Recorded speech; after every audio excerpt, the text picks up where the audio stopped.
जय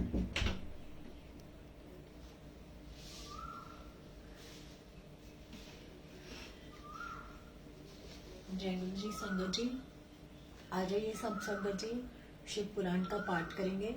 जय गुरु जी।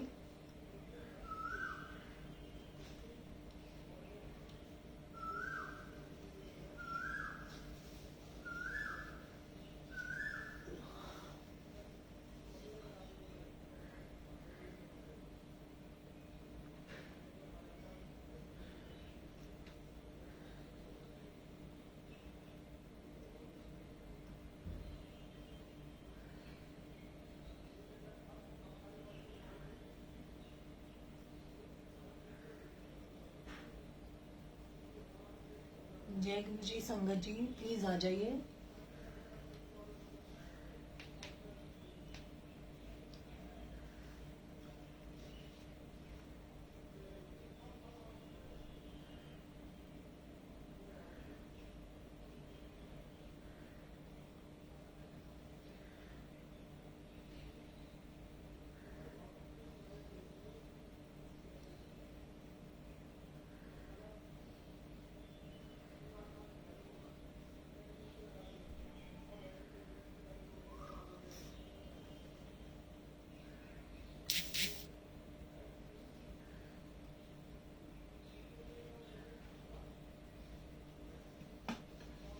जय गुरु जी। संगत जी आ जाइए।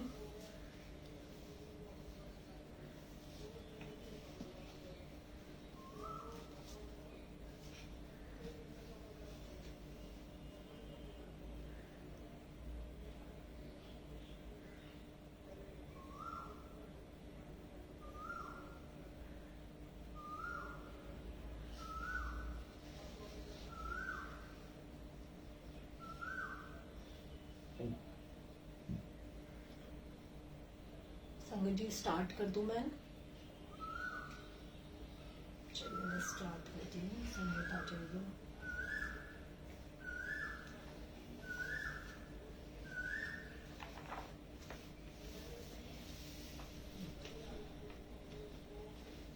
सती और शिव के द्वारा अग्नि की परिक्रमा, श्री हरि द्वारा शिव तत्व का वर्णन, शिव का ब्रह्मा जी को दिए हुए वर के अनुसार वेदी पर सदा के लिए अवस्थान तथा शिव और सती का विदा हो कैलाश पर जाना। ब्रह्मा जी कहते हैं, नारद, कन्या दान करके दक्ष ने भगवान शंकर को नाना प्रकार की वस्तुएं दहेज में दी। यह सब करके वे बड़े प्रसन्न हुए। फिर उन्होंने ब्राह्मणों को भी नाना प्रकार के धन बांटे। तत्पश्चात लक्ष्मी सहित भगवान विष्णु शंभु के पास हाथ जोड़कर खड़े हुए और यूं बोले, देव देव महादेव, दया सागर प्रभु, तात आप संपूर्ण जगत के पिता है और सती देवी सबकी माता है। आप दोनों सत्पुरुषों के कल्याण तथा दुष्टों के दमन के लिए सदा लीला पूर्वक अवतार ग्रहण करते हैं। यह सनातन श्रुति का कथन है। आप चिकने नील अंजन के समान शोभा वाली सती के साथ जिस प्रकार शोभा पा रहे हैं, मैं उससे उल्टे लक्ष्मी के साथ शोभा पा रहा हूँ। अर्थात सती नील वर्णा तथा आप गौरव वर्ण है, उससे उल्टे मैं नील वर्ण तथा लक्ष्मी गौरव वर्णा है। नारद, मैं देवी सती के पास आकर गुहा सूत्रोक्त विधि से विस्तार पूर्वक सारा अग्नि कार्य कराने लगा। मुझ आचार्य तथा ब्राह्मणों की आज्ञा से शिवा और शिव ने बड़े हर्ष के साथ विधि पूर्वक अग्नि की परिक्रमा की। उस समय वहाँ बड़ा अद्भुत उत्सव मनाया गया। गाजे बाजे और नृत्य के साथ होने वाला वह उत्सव सबको बड़ा सुखद जान पड़ा। तदंतर भगवान विष्णु बोले, सदाशिव, मैं आपकी आज्ञा से यहाँ शिव तत्व का वर्णन करता हूँ। समस्त देवता तथा दूसरे मुनि अपने मन को एकाग्र करके इस विषय को सुने। भगवान, आप प्रधान और अप्रधान, प्रकृति और उससे अतीत हैं। आपके अनेक भाग हैं, फिर भी आप भाग रहित हैं। ज्योतिर्मय स्वरूप वाले आप परमेश्वर के ही हम तीनों देवता अंश हैं। आप कौन, मैं कौन और ब्रह्मा कौन है? आप परमात्मा के ही ये तीन अंश हैं जो सृष्टि पालन और संहार करने के कारण एक दूसरे से भिन्न प्रतीत होते हैं। आप अपने स्वरूप का चिंतन कीजिए। आपने स्वयं ही लीला पूर्वक शरीर धारण किया है। आप निर्गुण ब्रह्मा स्वरूप से एक हैं। आप ही सगुण ब्रह्मा है और हम ब्रह्मा, विष्णु तथा रुद्र तीनों आपके अंश हैं। जैसे एक ही शरीर के भिन्न भिन्न अवयव मस्तक, ग्रीवा आदि नाम धारण करते हैं, तथापि उस शरीर से वे भिन्न नहीं हैं।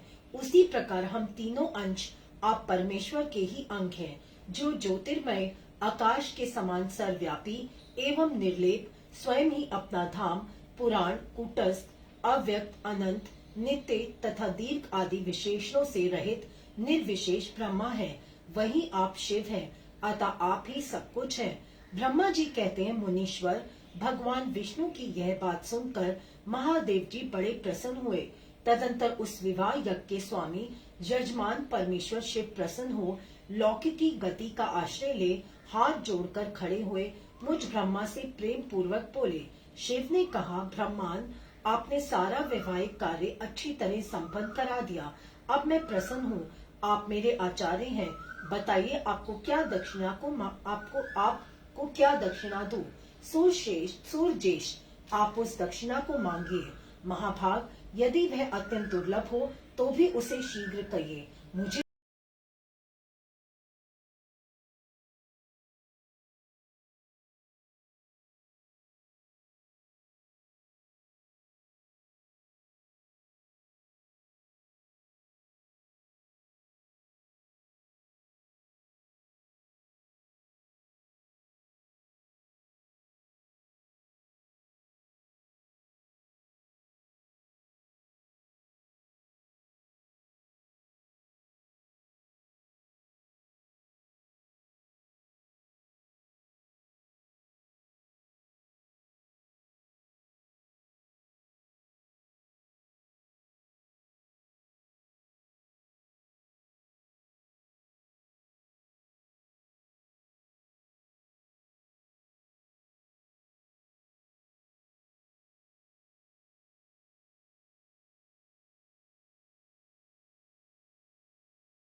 से क्या लाभ, मैं सदा ही भक्त के अधीन रहता हूँ और भक्ति करने वाले पुरुष के अत्यंत वश में ही हो जाता हूँ।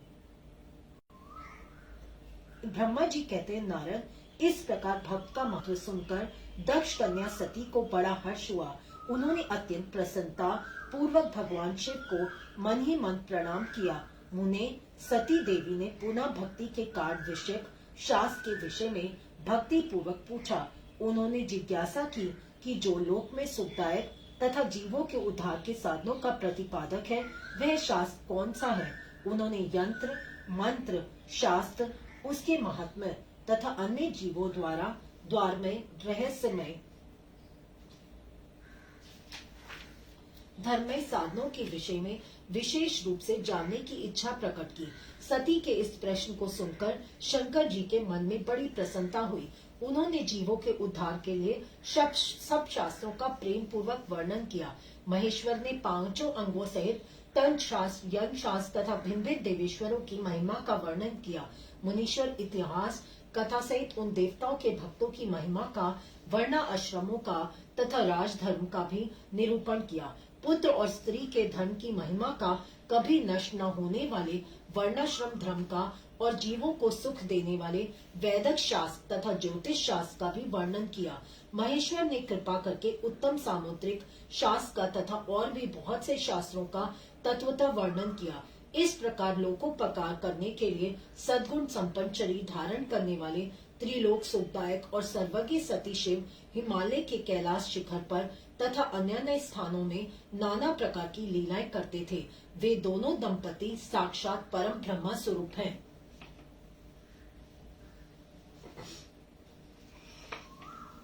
दंड कारण्य में शिव को श्री राम के प्रति मस्तक झुकाते देख सती का मोह तथा शिव की आज्ञा से उनके द्वारा श्री राम की परीक्षा। नारद जी बोले, ब्रह्मांड विधे प्रजानाथ महाप्रयाग दयानिधि, आपने भगवान शंकर तथा देवी सती के मंगलकारी सुयश का श्रवण कराया है। अब इस समय पुनः प्रेम पूर्वक उत्तम यश का वर्णन कीजिए। उन शिव दंपति ने वहां रहकर कौन सा चरित किया था। ब्रह्मा जी ने कहा, मुने, तुम मुझसे सती और शिव के चरित का प्रेम से श्रवण करो। वे दोनों दंपति वहां लौकिक गति का आश्रय ले नित्य निरंतर क्रिया करते थे। तदनंतर महादेवी सती को अपने पति शंकर का वियोग प्राप्त हुआ, ऐसा कुछ शेष बुद्धि वाले विद्वानों का कथन है। परंतु मुने, वास्तव में उन दोनों का परस्पर वियोग कैसे हो सकता है, क्योंकि वे दोनों वाणी और अर्थ के समान एक दूसरे से सदा मिले जुले हैं, शक्ति और शक्तिमान हैं तथा चित स्वरूप हैं। फिर भी उनमें लीला विषयक रुचि होने के कारण वह सब कुछ संगठित हो सकता है। सती और शिव यद्यपि ईश्वर है, तो भी लौकिक रीति का अनुसरण करके वे जो लीलाएं करते हैं, वे सब संभव है। दक्ष कन्या सती ने जब देखा कि मेरे पति ने मुझे त्याग दिया है, तब वे अपने पिता दक्ष के यज्ञ में गई और वहां भगवान शंकर का अनादर देख उन्होंने अपने शरीर को त्याग दिया। वे ही सती पुनः हिमालय के घर पार्वती के नाम से प्रकट हुई और बड़ी भारी तपस्या करके उन्होंने विवाह के द्वारा पुनः भगवान शिव को प्राप्त कर लिया। सूत जी कहते हैं, महर्षियों, ब्रह्मा जी की यह बात सुनकर नारद जी ने विधाता से शिवा और शिव के महान यश के विषय में इस प्रकार पूछा। नारद जी बोले, महाभाग विष्णु शिष्य विधाता, आप मुझे शिवा और शिव के भाव तथा आचार से संबंध रखने वाले उनके चरित्र विस्तार पूर्वक सुनाइए। तात भगवान शंकर ने अपने प्राणों से भी प्यारी धर्म पत्नी सती का किस लिए त्याग किया, यह घटना तो मुझे बड़ी विचित्र जान पड़ती है, अतः इसे आप अवश्य कहें। आज आपके पुत्र दक्ष के यज्ञ में भगवान शिव का अनादर कैसे हुआ और वहां पिता के यज्ञ में जाकर सती ने अपने शरीर का त्याग किस प्रकार किया, उसके बाद वहां क्या हुआ, भगवान महेश्वर ने क्या किया, ये सब बातें मुझसे कहिए। इन्हें सुनने के लिए मेरे मन में बड़ी श्रद्धा है। ब्रह्मा जी ने कहा, मेरे पुत्रों में शेष महाप्रयाग तात नारद, तुम महर्षियों के साथ सुनो। श्री विष्णु आदि देवताओं से सेवित परम ब्रह्मा महेश्वर को नमस्कार करके मैं उनके महान अद्भुत चरित्र का वर्णन आरंभ करता हूँ। मुने, यह सब भगवान शिव की लीला ही है। वे प्रभु अनेक प्रकार की लीला करने वाले स्वतंत्र और निर्विकार हैं। देवी सती भी वैसी हैं, अन्यथा वैसा कर्म करने में कौन समर्थ हो सकता है। परमेश्वर शिव ही परम ब्रह्मा परमात्मा है। एक समय की बात है, तीनों लोकों में विचरने वाले लीला विशारद भगवान रुद्र सती के साथ बैल पर आरूढ़ हो इस भूतल पर भ्रमण कर रहे थे। घूमते घूमते वे दंड कारण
चाहने वाले प्रभु ने पहले अपने विवाह के विषय में भगवान विष्णु के सामने जो प्रतिज्ञा की थी उसे नहीं बताया।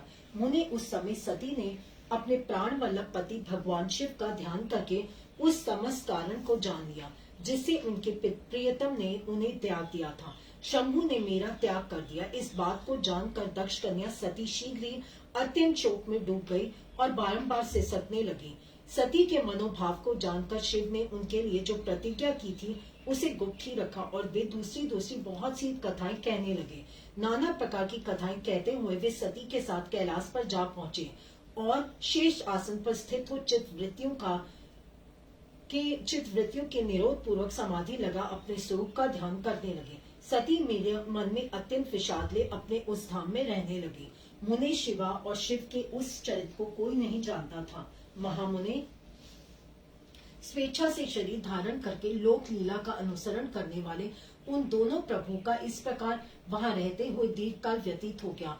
तत्पश्चात उत्तम लीला करने वाले महादेव जी ने ध्यान तोड़ा। यह जानकर जगदम्बा सती वहां आई और उन्होंने व्यथित हृदय में से शिव के चरणों में प्रणाम किया। उदार चेता शंभु ने उन्हें अपने सामने बैठने के लिए आसन दिया और बड़े प्रेम से बहुत सी मनोरथ कथाएं कही। उन्होंने वैसी ही लीला करके सती के शोक को तत्काल दूर कर दिया। वे पूर्वत सुखी हो गया। फिर भी शिव ने अपनी प्रतिज्ञा को नहीं छोड़ा। तात परमेश्वर शिव के विषय में यह कोई आश्चर्य की बात नहीं है। आश्चर्य की बात समझने मुनि लोग शिवा और शिव की ऐसी ही कथा कहते हैं। कुछ उन दोनों के वियोग मानते हैं, परंतु उनमें वियोग कैसे संभव है? शिवा और शिव के चरित्र को वास्तविक रूप से कौन जानता है? वे दोनों सदा अपनी इच्छा से खेलते हैं और भांति भांति की लीलाएं करते हैं। सती और शिव वाणी और अर्थ की भांति एक दूसरे से नित्य नियुक्त हैं। उन दोनों में वियोग होना असंभव है।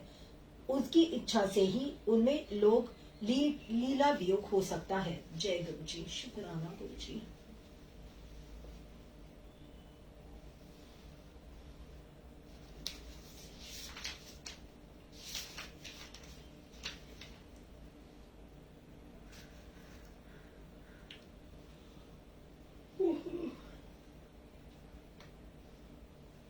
प्रयाग में समस्त महात्मा मुनियों द्वारा किए गए यज्ञ में दक्ष का भगवान शिव को तिरस्कार पूर्वक श्राप देना तथा नंदी द्वारा ब्राह्मण कुल को शाप प्रदान भगवान शिव का नंदी को शांत करना। ब्रह्मा जी कहते हैं, नारद पूर्व काल में समस्त महात्मा मुनि प्रयाग में एकत्र हुए थे। वहां सम्मिलित हुए उन सब महात्माओं का विधि विधान से एक बहुत बड़ा यज्ञ हुआ। उस यज्ञ में सनकादि सिद्धगण, उदय ऋषि, प्रजापति देवता तथा ब्रह्मा का साक्षात्कार मरने वाले ज्ञानी भी पधारे थे। मैं भी मूर्तिमान महातेजस्वी निगमों और आगमों से युक्त हो परिवार वहां आ गया था। अनेक प्रकार के उत्सवों के साथ वहां उनका विचित्र समान जुटा था। नाना शास्त्रों के संबंध में ज्ञान चर्चा एवं वाद विवाद हो गया। मुने उसी अवसर पर सती साध्वी तथा पार्षदों के साथ त्रिलोहितकारी सृष्टिकर्ता एवं सबके स्वामी भगवान विष्णु रुद्र के समान देख संपूर्ण कन्याओं, सिद्धों और हिरण्य मुनियों ने मैंने भी भक्ति भाव से उन्हें प्रणाम किया और उनकी स्तुति की। फिर शिव की पूजा कर सब लोग प्रसन्नता पूर्वक यथास्थान बैठ गए। सब लोग भगवान का दर्शन पाकर सब लोग संतुष्ट हुए थे। सौभाग्य की बात सराहना करते थे। इसी बीच में प्रजापतियों के बीच भी पति प्रभु दक्ष, जो बड़े बड़े तेजस्वी थे, अकस्मात घूमते हुए प्रसन्नता पूर्वक वहां आए। वे मुझे प्रणाम करके मेरी आज्ञा ले वहां बैठे। दक्ष उन दिनों समस्त ब्राह्मण के अधिपति बनाए गए थे, अतएव सबके द्वारा सम्मानीय थे, परंतु उनके इस गौरवपूर्ण पद को लेकर उनके मन में बड़ा अहंकार था, क्योंकि वे तत्व ज्ञान से शून्य थे। उस समय समस्त देव ऋषियों ने नतमस्तक हो स्तुति और प्रणाम के द्वारा दोनों हाथ जोड़कर वृत्तम तेजस्वी दक्ष का आनंद सत्कार किया, परंतु जो नाना प्रकार के लीला विहार करने वाले, सबके स्वतंत्र स्पष्ट कहने वाले महेश्वर ने उस समय दक्ष में खड़े होकर दक्ष का स्वागत नहीं किया। महादेव जी को वहां मस्तक झुकाते न देख मुख मेरे पुत्र प्रजापति दक्ष से न निकले। उन्हें रुद्र पर सहसा क्रोध हो आया। वे ज्ञान शून्य तथा महान अहंकारी होने के कारण महाप्रभु रुद्र कर क्रूर दृष्टि से देखकर सबको सुनाते हुए उच्च स्वर से कहने लगे। दक्ष ने कहा, ये सब देवता, असुर, शेष, ब्राह्मण तथा ऋषि मुझे विशेष रूप से मस्तक झुकाते हैं, परंतु वह जो प्रेतों और पिशाचों से घिरा हुआ महामनस्वी बनकर बैठा है, वह दुष्ट मनुष्य समान क्यों मुझे प्रणाम नहीं करता। शमशान में निवास करने वाला वह निर्लज्ज जो मुझे इस समय प्रणाम नहीं करता, इसका क्या कारण है? इसके वेदोक्त कर्म लुप्त हो गए। यह भूतों और पिशाचों से सेवित हो मत वाला बना फिरता है और शास्त्रीय विधि की अवहेलना करके नीति मार्ग को सदा कलंकित किया जाता है। इसके बाद रहने वाले या इसके अनुसरण करने वाले पाखंडी, दुष्ट, पापाचारी तथा ब्राह्मण को देखकर उद्दंडता पूर्वक उसी की निंदा करने वाली होती है। यह स्वयं ही स्त्री में आसक्त रहने वाला तथा रति कर्म में ही दक्ष है, अतः मैं इसे शाप देने को उद्यत हुआ हूँ। यह रुद्र चारों वर्णों से पृथक और कुरूप है, इसे यज्ञ से बहिष्कृत कर दिया जाए। यह शमशान में निवास करने वाला तथा उत्तम कुल और जन्म से हीन है, इसलिए देवताओं के साथ वह भोग न लागे। ब्रह्मा जी कहते हैं, नारद, दिदक्ष की आज्ञा दक्ष की कही हुई यह बात सुनकर भृगु आदि न बहुत से महर्षि रुद्रदेव को दुष्ट मानकर देवताओं के साथ उनकी निंदा करने लगे। दक्ष की बात सुनकर नंदी को बड़ा रोष हुआ, उनके नेत्र चंचल हो उठे और वे दक्ष को शाप देने के विचार से तुरंत इस प्रकार बोले। नंदीश्वर ने कहा, रे मूढ़, दुष्ट बुद्धि शठ दक्ष, तूने मेरे स्वामी महेश्वर को यज्ञ से बहिष्कृत कर दिया, जिनके स्मरण मात्र से उन्हीं महादेव जी का तूने शाप कैसे दे दिया। दुर्बुद्धि दक्ष, तूने ब्राह्मण जाति की चपलता से प्रेरित हो इन रुद्रदेव को व्यर्थ ही शाप दे डाला है। महाप्रभु रुद्र सर्वथा निर्दोष है, तथापि तूने व्यर्थ ही उनका एहसास किया है। ब्राह्मण धाम जिन्होंने इस जगत की सृष्टि की, जो इसका पालन करते हैं, और अंत में उन्हीं महेश्वर रूप को तूने शाप कैसे दिया। नंदी के इस प्रकार फटकारने पर प्रजापति दक्ष रोग से आग बबूला हो गया और उन्हें शाप देते हुए बोला, रेत रुद्र गणों, तुम सब लोग वेद से बहिष्कृत हो जाओ, वैदिक मार्ग से भ्रष्ट तथा महर्षियों द्वारा परित्वित और पाखंडवाद में लग जाओ और शिष्टाचार से दूर रहो। सिर पर जटा और शरीर में भस्म